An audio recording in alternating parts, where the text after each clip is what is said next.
Hello, everybody, and welcome to this session of the Education-Led Growth Summit. If you're just joining us today, we have a full day. We're actually kind of halfway through the day now, but full day of sessions for you around how education is driving business growth. And so in this session, we're going to be talking about community and education, if you think about the whole PB&J Better Together thing.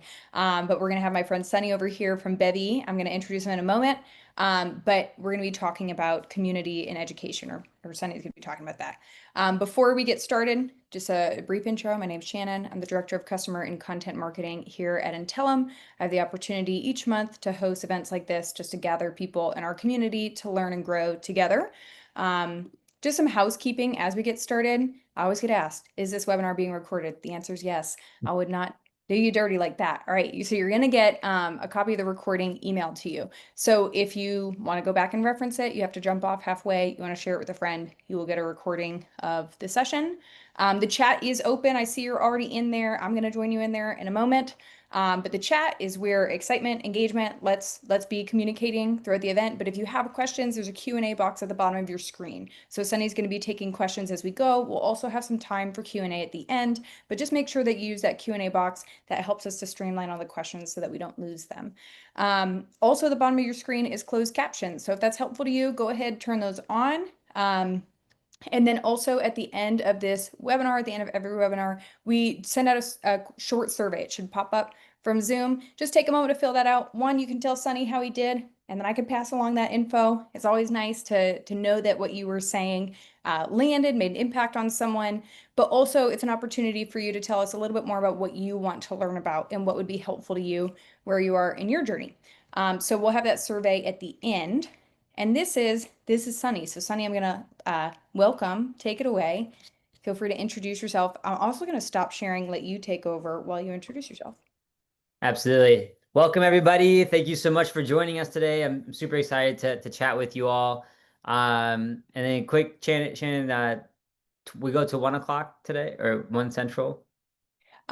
If we're gonna wrap up probably 5 minutes early, just so folks can bio break before our next event.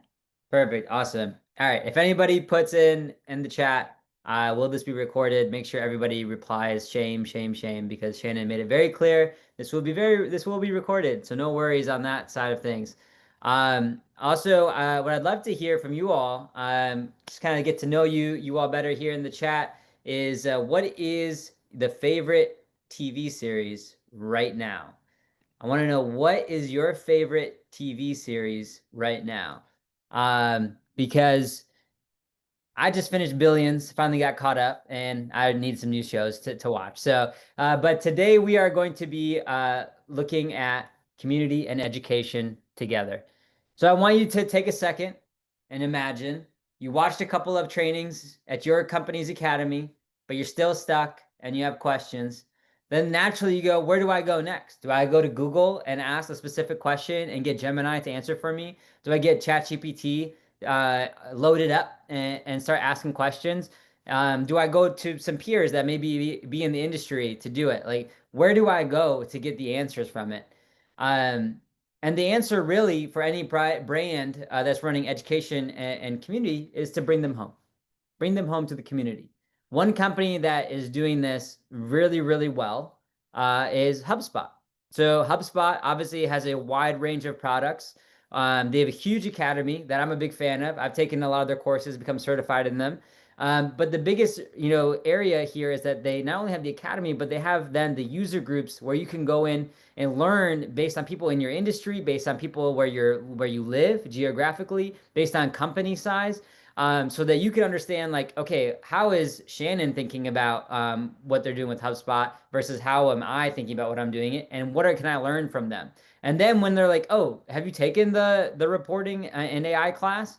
No, okay, we bring that back to the academy, and we start looking at the certifications there too. So it's a what we're talking about here is the flywheel, the continuous motion of how we not only make customers successful in the tools that they're using from us, but then also how are we actually going to get them to expand their horizons to other opportunities to increase their average contract value, to make them stickier customers inside. So the plan for today is we're going to talk about why this matters now for you all. We're going to talk about the flywheel model, some real world benefits. But anytime that I do any of these types of talks, I want to let you know that, I always kind of give some sort of blueprint or some sort of actionable thing that you can do today. So we're not actually going to go on the fluffy stuff here. I want to give you guys some homework. If you really want to make these things happen in your own organization, there's going to be some opportunities for you to do that. So why this matters now? Um, well, first, does your brand need both? Some of you have a community, and that's where some of the education piece happens. Some of you have an academy, and that's where everything happens. But how often do you have both? But more importantly, how often do you get both those two pieces to talk to each other, right? So an education-only experience gives strong knowledge, but it's very generic, right? It's not specific to a person and their needs. It's just generic knowledge that everybody should know. It's 101 of the product or brand. If it's community only, it's really great engagement, very personal areas here, but it's inconsistent outcomes. There's not a repeatable process that you can tell people, hey, go take course 1, course 2, course 3 when you become a new customer here, and you're going to be successful. So when you have education and community, that really creates that repeatable growth flywheel. So that's going to lead to faster activation, lower support costs, and then stronger advocacy as well. So what customers are starting to expect, right? And this is why you see the explosion of AI generated responses, and people decreasing the amount of time they're spending on branded sites, right? 72% of customers want immediate service. So what does that mean for a community? That means that when they put a post into a community forum, they're not willing to wait an hour. They're not willing to wait 2 hours, 3 hours, 4 hours. Like they need to know now. They want an answer now, right? And that's why we're seeing ChatGPT and other AI-based searches being taking the brunt of the market. They're 2.4 times more likely to stay on site when the problems are solved quickly. So if they get an answer quickly, if they get notified that someone's working on their problem quickly, they're going to stay on there longer because they're getting value from that area. AI responses are, and they will continue to affect your attribution. That is from the academy teams and also the community teams. If they're able to get the information they need from an LLM like GPT or from Gemini, there's no real reason for them to go into the academy and complete the actual course, which then you can't tie course certification to customer retention, right? So there's a chicken and the egg scenario here of like, yes, we need to make things really simple and easy for people to get into, but we also need to be able to show like that the academy and the community are bringing real business value. And your customers have less time than ever. They can't sit on an hour, community 101 or hour, education 101 area. They need to get the answers they need, be able to take the courses they want, have a tailored tracks in how they're doing things. Also, support costs are rising. So one thing we found from doing research in the LMS and community world is that 60% of tickets haven't been answered in either the docs, the help docs, the LMS, or the community, right? And it's just how do we surface that content so we can avoid support tickets clogging up our system. CSMs or customer success managers are being tasked with more support issues than ever. In years past, they'd be like pushing people to do tickets, push tickets, do tickets. But now people are expecting a high touch. They want to talk to a human. And so CSMs are being brought in more than ever. And if they have the resources like Knowledge Center, LMS, and community to be able to surface these areas, it makes it really simple for them to get customer support easily. Customers are not feeling like they're being supported. How many of you have been on a platform or a tool where they have an AI chatbot and that's it, for your support? That is not what we want, right? We want a real person to tell us, hear what's happening, and give us a solution.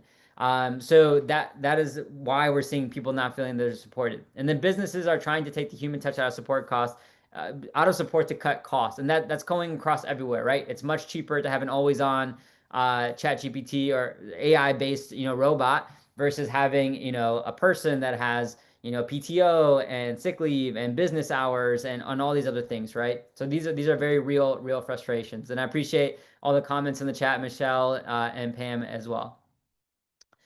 So education-led growth and community-led growth is really leading to real outcomes. Salesforce is the #1 example here on this, right? So Salesforce, with us at Bevy, we power the Trailblazer community, and the Trailblazer community is built on admins who are the admins in their different organizations that are running the Salesforce instance. Now, Salesforce also has an incredible education and academy system as well. And so since we've been measuring Salesforce's success by bringing community and education together and creating some of these discoverability moments, they've seen 7x growth in the community over that time, right? A lot of that is new customers coming into the space, but a lot of that is just people like really finding value in what it is. And they're seeing a 2x increase in the average contract value, 3x reduction in churn, a 35% higher platform adoption. If anybody has used Salesforce, it's not the most easiest tool in the world, right? There's so many things you can do with it. It's so powerful.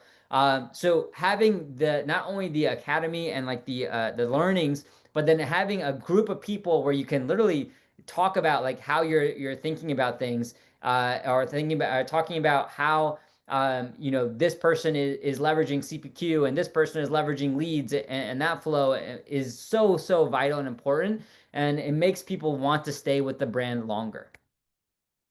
So the flywheel model, here, right, is you become a customer, you go into success, customer success. Then you automatically want to, take some initial courses, get trained in, do the academy parts of things. Then we're going to go into the community. Okay, now we're getting a real tailored peer-to-peer support and help. And then we're like, oh man, we got this. We understand this so well. We're the Intellum, champions here. We're going to become a champion. We're going to become an advocate. We're going to take what we've learned here and take it to the next organization.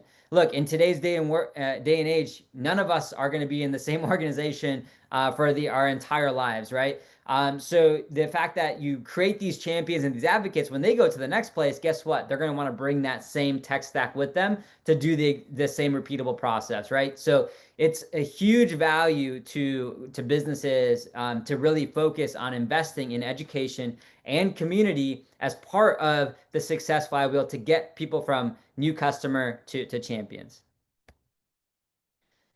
So again, who's doing this well? Salesforce we talked about, HubSpot we talked about, Atlassian is another great example, right? They have Atlassian University built with Intellum. They have the Atlassian community built with Bevy, and they have learning materials tied directly into the forum, discussion forums, discussions, and the events, and user groups as well. There's several more examples, but all of the best in class teams are doing one common thing, which is connecting the two teams together. It's never one single person running education and community when it comes to these large brands, right? So it's all about how do you get these people to actually talk to each other, collaborate with one another, and align on mutual goals. So the real world benefits, right? Business outcomes that you all can go and champion within your businesses is that, look, time to value. Customer who take training, join a user group, activate 2 to 3x faster than someone who does not. Average, we're seeing 38% increase in adoption for people who are trained on these products.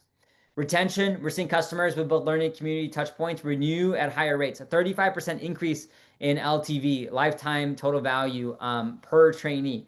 Imagine if your business was able to do that just by connecting these two things together. Support ticket deflection, right? So the community reduces tier 1 support load by answering frequently asked questions, but we're seeing a 15.5% decrease in support costs with formal education programs as well. And then advocacy, right? So certified learners become natural evangelists, then become user group leaders. They're owning parts of the community. They're driving things forward on your behalf, which is leading to a 28% higher win rates. Why? Because your advocates become references on these different calls. Your advocates become the people that you call on to provide the social proof, the Amazon review, the Netflix rating for your products, so that you are able to drive these sales cycles even faster. All right, so how to do it. The blueprint of how we were going to make this all happen. Step 0, connect community and education teams. I can't be more clear about how this is the most vital and crucial step in any organization, is that community and education have to be in sync, lock and step. It's almost like sales and marketing, community and education, right? And so the only way to do this is to build relationships between both teams. So if we build relationships between both teams, that means meet with them one-on-one. right? If you don't have a direct relationship with your education team or your community team today, go meet with them one-on-one, find out how you can help, find out what we need to do, understand what they're focused on, how they're working things today. Always seek to help first and ask second. That's like the golden rule of networking. And then find the outcomes that you can both drive towards together. So if community and education are both saying, hey, look, together we can come together and affect customer churn. Together we can come to affect lifetime value. Together we can come to affect certification percentage or community engagement. Figure out what those things are and how they tie back to the business value of it, because it's going to do two things for you. One, it's going to provide you job security.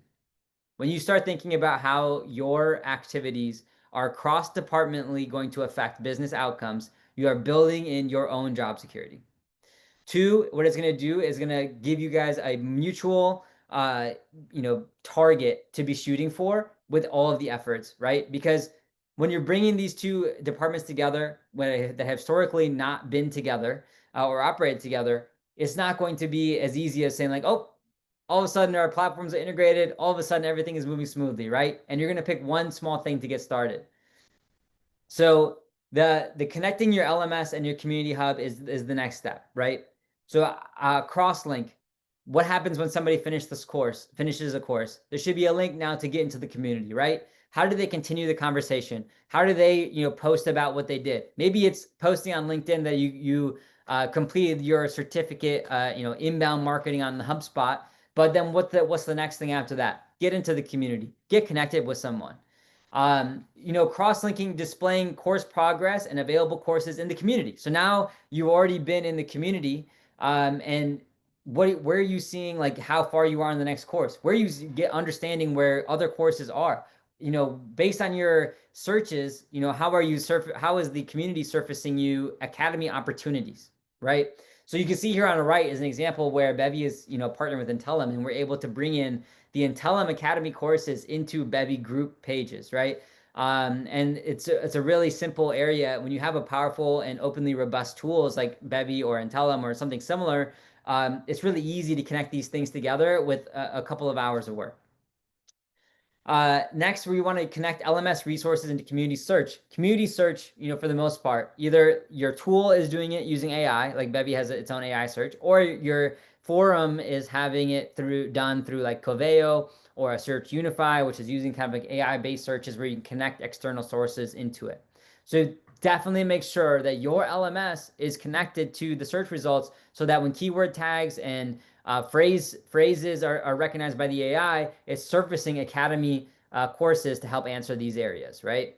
And then integrations to push new certification badges into community profiles. So if you have gamification on your education piece and you have gamification on your community piece, they should be the same gamification, or they should talk to each other and tie to each other. Because look, as a person, I don't know that, Christy is running education and Shannon's running community, and they have their own teams and their own platforms and they're figuring things out. All I know is I want to be better at Intellum. I want to be better at HubSpot. I want to be better at Salesforce. I don't care what your metrics are and what your teams are focused on. Bring me the single easiest experience that is seamless across this entire place so that I can get to my answers quickly, get value quickly, and really figure out where I'm going next. So that goes into gamification too. With Bevy and Intellum, the nice thing is that you can have it where if you get to earn a badge or a certificate in Intellum, that can automatically get loaded onto your profile in Bevy, so people know that you're a certified X, Y, or Z. As seemingly as any points that you get from like the LMS for attending a certain course or doing some continuing education or whatever it might be can also be reflected in the community space as well. So having those two things tied together not only incentivizes people to do things in different areas, but simplifies their experience in getting everything in one place.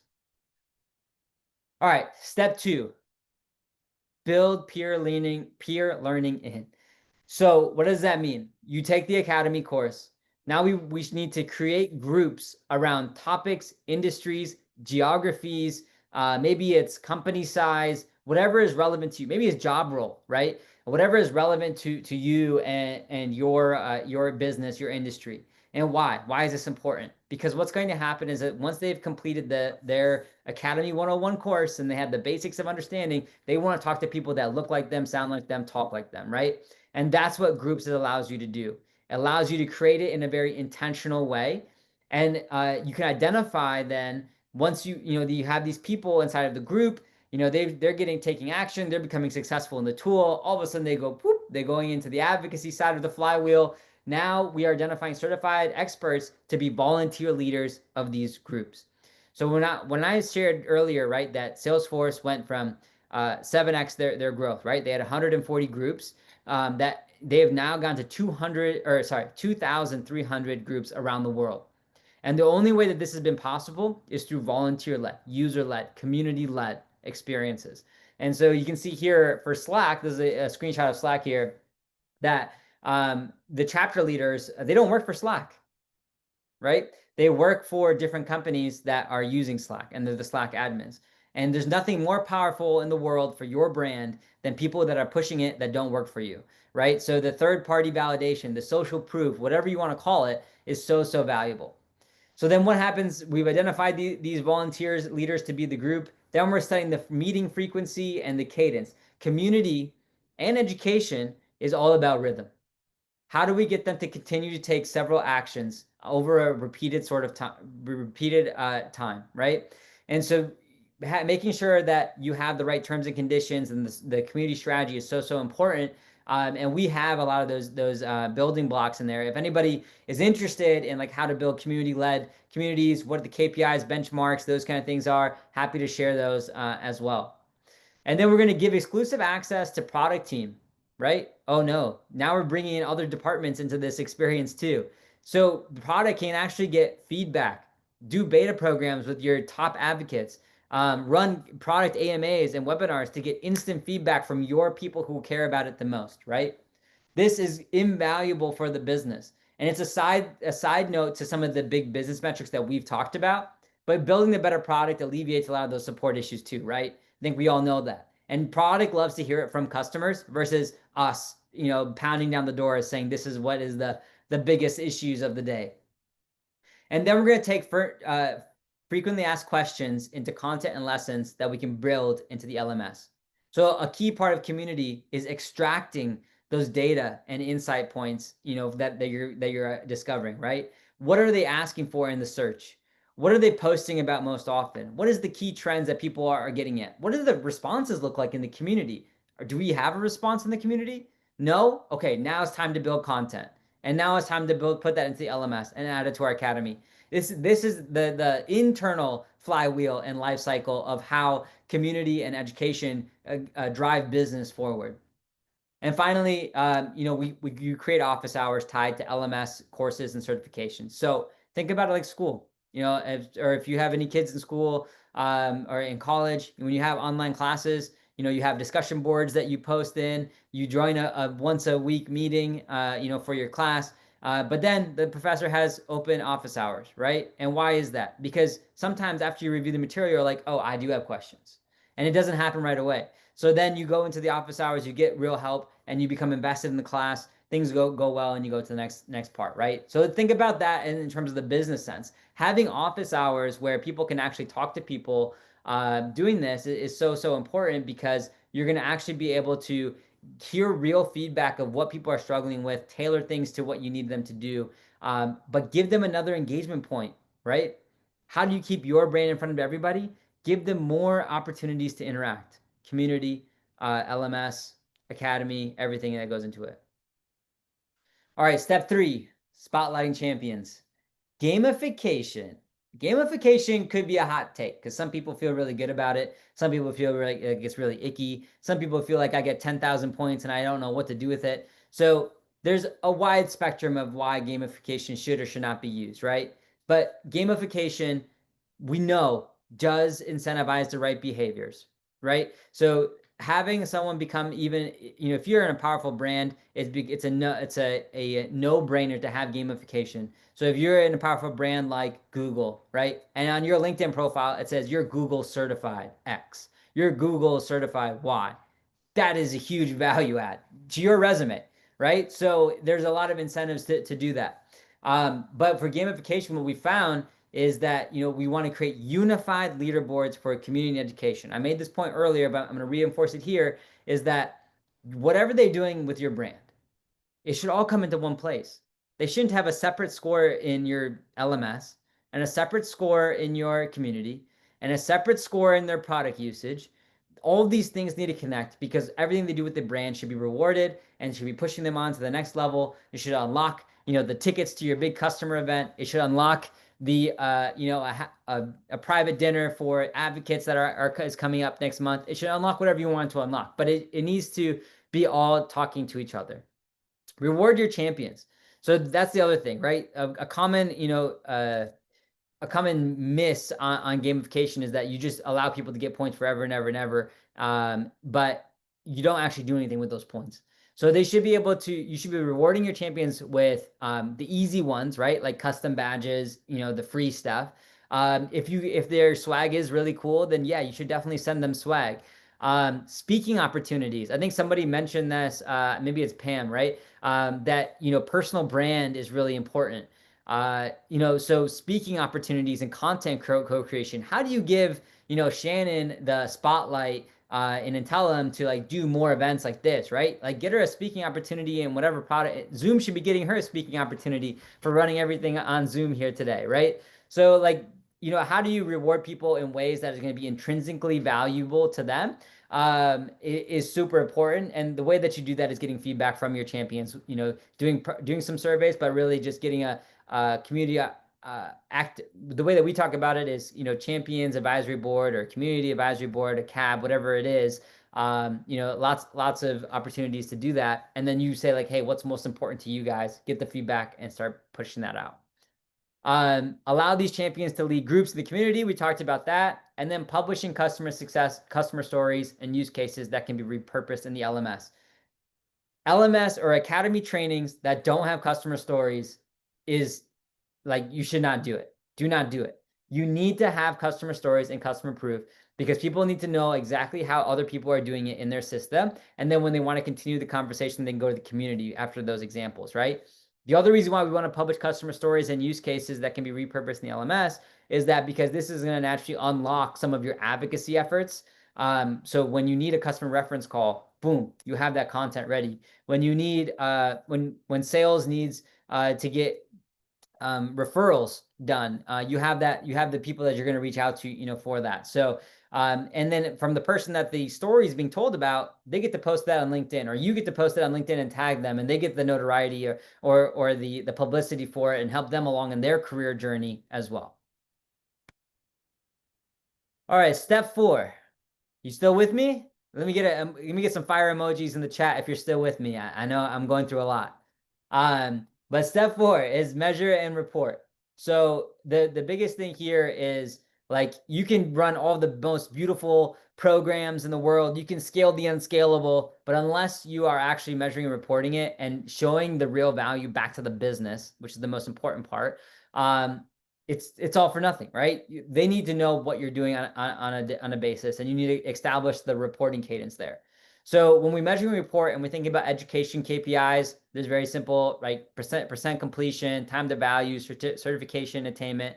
When it comes to community KPIs, it's unanswered question rates, time to answer, engagement percentage. ROW is the metric that everybody's talking about now, which is returning active users. How do you get people back into the community? And Academy is a big part of that. And then how many active groups do we have in the system? And then business KPIs is support ticket volume, ACV expansion, churn rate, NPS, and CSAT. The biggest thing that I can say here is that there's going to be a ton of vanity metrics. You could have, the business all of a sudden explode and you have like, oh, we added 5,000 new people into the academy. Great. We had, 30,000 courses taken last year. Great. But what I'm pushing you all to do is to take that next step to say like, hey, we had 5,000 new people added into the academy, which led to 30% higher ACV rates because we were able to connect our CRM into our LMS and figure those two things out. We were able to get a 30% higher engagement rate in the community And of those people that engaged, they had a 2x less churn rate, right? So those are the things that are gonna, again, what I'd love to do is promote job security for everybody here, myself included, but for everybody here, is that those business metrics, those metrics tied to business value, is going to be your best friend when you're having executive conversations, and help you advocate for more budget, help you advocate for additional headcount, help you advocate for additional features, tech stack, tooling, because they're seeing the real areas here. When in the community space, I know that some of you are in the community teams and some of you are not. But for the community space, for years, support ticket deflection was the biggest metric to report on. The problem was is that, like, now when we think of in the age of AI, people are getting the answers from the community. So if you search ChatGPT, you search Gemini, it's surfacing answers from your branded community, but people aren't clicking into the actual community. So what we're seeing is page traffic is going down by 50%. Answered questions are going down by 50%. But we're seeing a huge amount of impressions, right? And so the fact is that, like, you're not going to be able, your community attribution to support ticket deflection is going to be one of the hardest things to prove, that it's still going up and to the right, because AI is taking over a lot of that brunt of that work. So really we need to be focused on the things that make the business money, which is going to be average contract value, acquisition of new customers, acquisition of expanding current customers, and retaining our current customers as well. All right, so thinking about getting ahead of the trend. So this is kind of my final point. I want to open up to questions for sure. I know I kind of went through a lot in a short amount of time, but definitely want to open up to the questions here. But my plea to you all is that we cannot be in silos. We need to bring curriculum and community together. Silos are going to be business killers, and collaboration is the business driver. We're all being asked to do more with less. And so the more that we can work cross-departmentally, hand in hand, the better we're going to be at our jobs. We have to create smarter users, and develop brand advocates, because we're not going to be able to tell our story all alone. So the fact that HubSpot has a powerful academy, and I talk about it all the time, is a big value add to HubSpot, right? So think about it in the same way when you're correcting when you're crafting your academy programs and how you're getting people into your flywheel. Is like, how are we going to develop these brand advocates to go tell our story without us being there? We have to embed education into community, and community into education. As a person, I'm not seeing these as two different departments. As a customer, I'm not seeing these as two different departments. So why am I seeing these as two different experiences? You have, like, let me bring the journey to me in a single area, no matter where I land in that flywheel. And then crawl, walk, run. Nobody's saying, like, you need to build some massive integration where you're going to need 7 developers and like a 12-month roadmap. Just start with one course. How do we get one course to push people into one group and have one thing embedded into our system? If we can show the value of that, then we can go to the next one. Then we go to the next one, right? Test and iterate, and really leverage the partnership between the community and education teams to not take on everything yourself, and figure out the best ways to do this. And then the last thing is, like, yeah, what we just talked about, right? Your users don't care about departments. They care about getting what they need and getting it fast. And the better that you all can streamline that system between you, product, community, and sales, marketing, whatever the departments are in your respective use case, the better you're going to be from a brand standpoint, the stickier you're going to be, and you're going to be able to prove some real tangible value as you move forward. Awesome. I think next we have some questions, and I know some came in early. Eric had a question earlier and he jumped off. So now we're going to say, Eric, did you listen to the recording? Because here's the A to your Q. So Eric said, what's the critical mass of users and content that makes consistently engaging with a community worth it for a user? So like number of people and number of content or posts, right? Is what I'm hearing. So look, we've seen, the hyper act. If you don't have a community today, right? even starting with a cohort of 20 customers, 20 people, 20 folks is going to have tremendous value, right? If you have 100,000 people, great. But it's not, again, like the member count is a vanity metric. It's the value that people are getting from the actual community. So it doesn't matter if it's 20, 50, 100, the programs change based on, the size of community that you have, but the actual community experience doesn't change. If I only had 20 people that was like, hey, I'm going to start my community advisory board, customer advisory board, and that's going to be my initial community. I'm going to start with my 20 people. I'm going to make sure that whatever happens in the academy gets people into that customer advisory board as part of that journey, and push them in there. When it comes to like content, like, yeah, if you're starting up a brand new community, you're not going to have 100 articles. You're not going to have a bunch of posts or discussion things. So the first things to do is to start with events that bring people together. And that starts with a monthly, it could be a monthly meetup. It could be every Friday, happy hour, whatever your customer advisory board or your community advisory board is telling you is going to be the most valuable for them. Events is going to be the first driver to build those personal connections that continue to keeping the community moving forward. And then you focus on the content. How can products start putting support articles in here? How do we connect everything else inside? Yeah, I'm trying to think. Is Christine over here said also weekly office hours? And I like what you just said about community event, like starting with events and programs, because I think we often like we hear community and we immediately think forum. Like that's like somehow we've been conditioned, but you were talking earlier about social learning and how we would engage maybe with a cohort, with a class. And so Mhm. yes, obviously and Bevy is a community platform. And this is where maybe we're going and we want to go. And you had a slide earlier about scale, but in the early days, events, and that's one of your pillars here, events, user groups, that's part of, or even like this, I would say to me, like this is community building because we're in the chat, we're hanging out. Yep. So, okay, lots of questions coming in. Michelle said, I'm the education team lead and we have no community at the organization. I'm trying to build it myself out of our LMS, but I'm not sure what features are best to start with. Can I create an impactful community without a dedicated team to support it?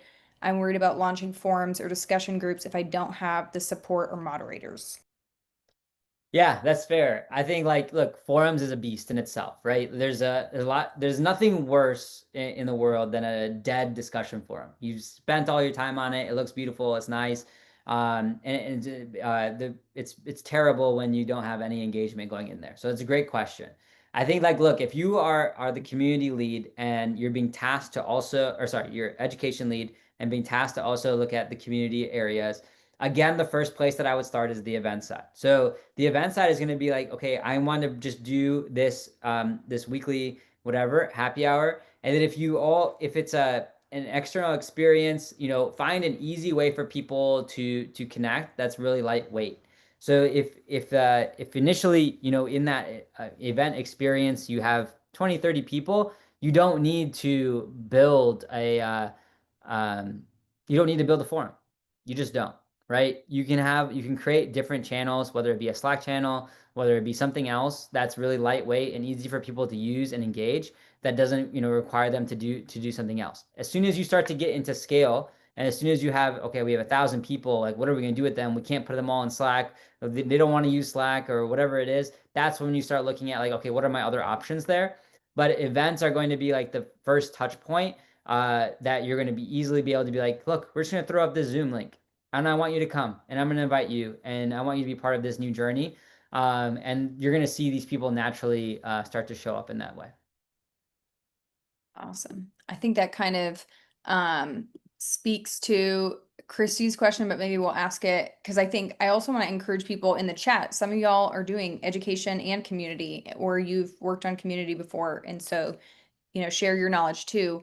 Chrissy had a question. People have so many sites and forums to go to, and that's so real because sometimes I'm like, there's not enough time in the day. I could spend all day in Slack interacting with people or on LinkedIn. How do you keep driving folks to keep coming back to the community beyond driving them from courses?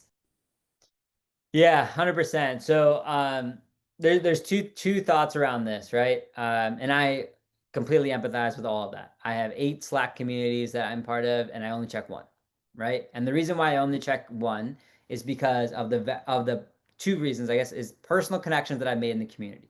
So people that I know personally because of being a part of that community. And because of the events that I've attended, got to meet them. We've connected, outside of the community. And so I want to make sure I'm answering questions and being valuable there. The other part is that there's actual value in the community too.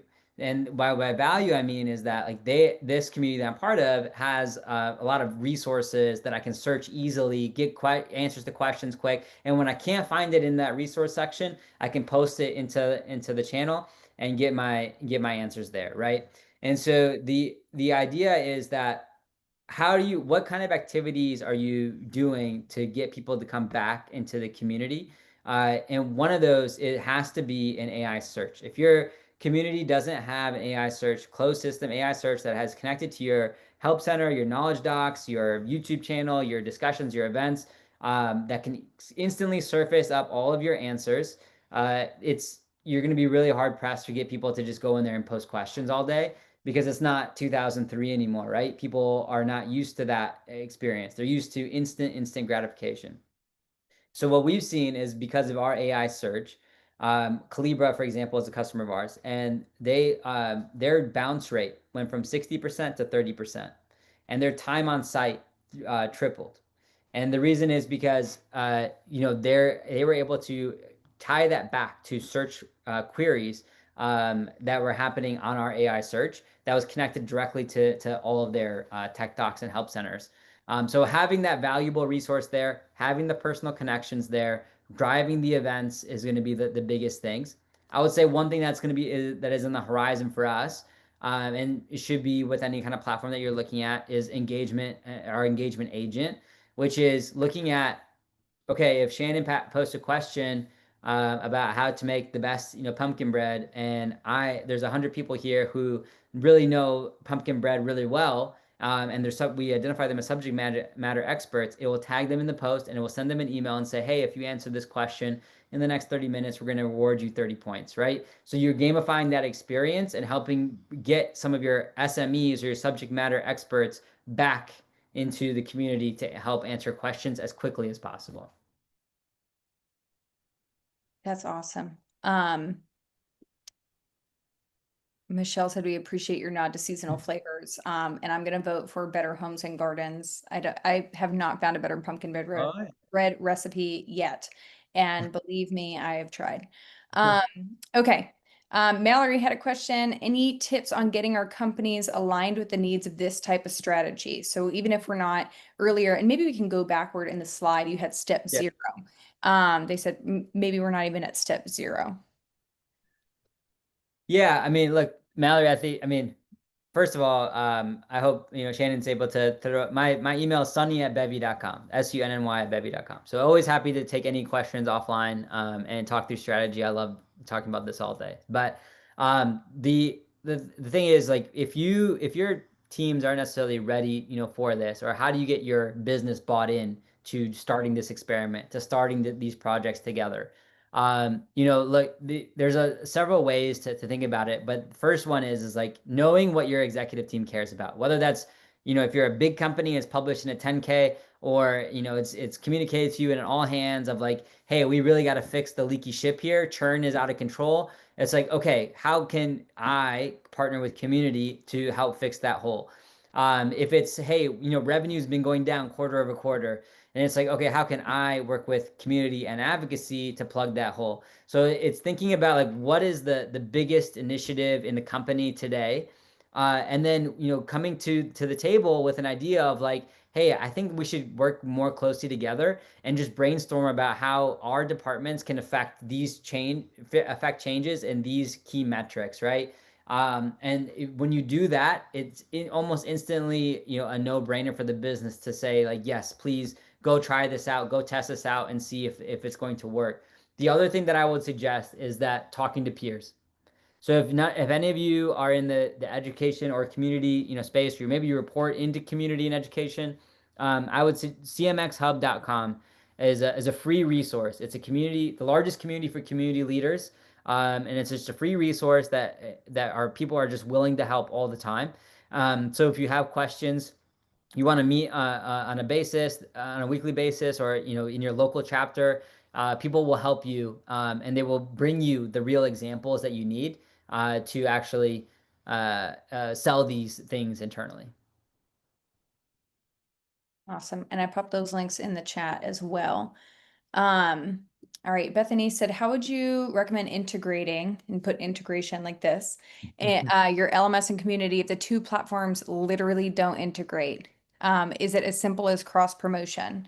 So Yeah, I think it is simple as cross promotion. I'd say like if one of them is not able to at least accept, some stuff from the other one, then it might be looking at time to upgrade if that's like part of like your plan.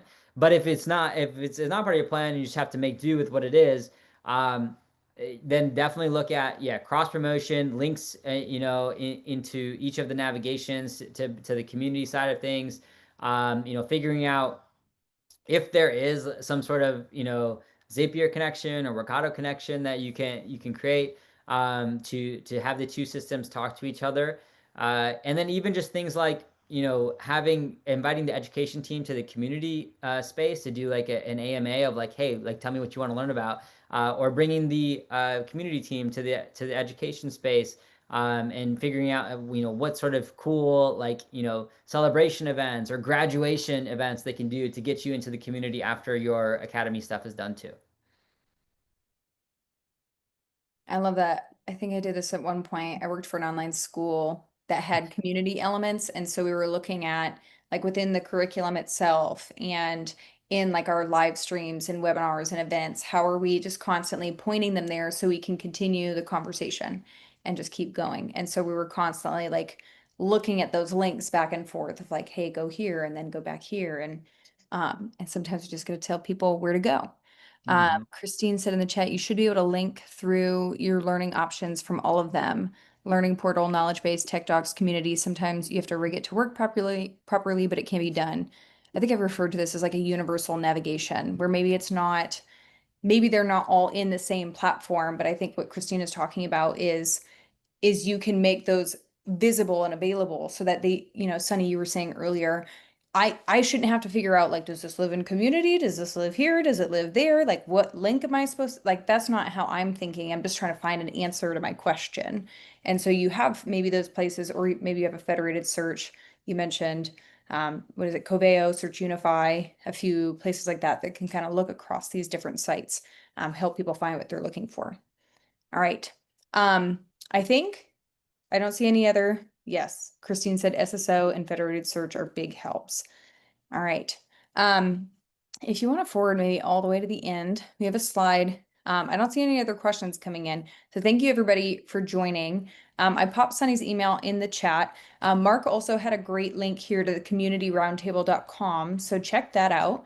If you want to continue learning with us today, continue this conversation. Next up, we're going to hear from the American Arbitration Association. I have to slow down on this one. It's like a tongue twister, but they're going to talk about people-powered learning, and they've been actually implementing AI. They rolled out some AI certifications within their company. So they're going to be talking through that. So we're going to be there about 10 minutes from now. And Sunny, thank you so much for your time, for sharing. And everybody who joined us today, thank you so much for joining, participating in the chat, throwing some emojis in, and asking some good questions. But we'll see you on the next webinar. Absolutely. Thanks, everybody. Bye, everybody.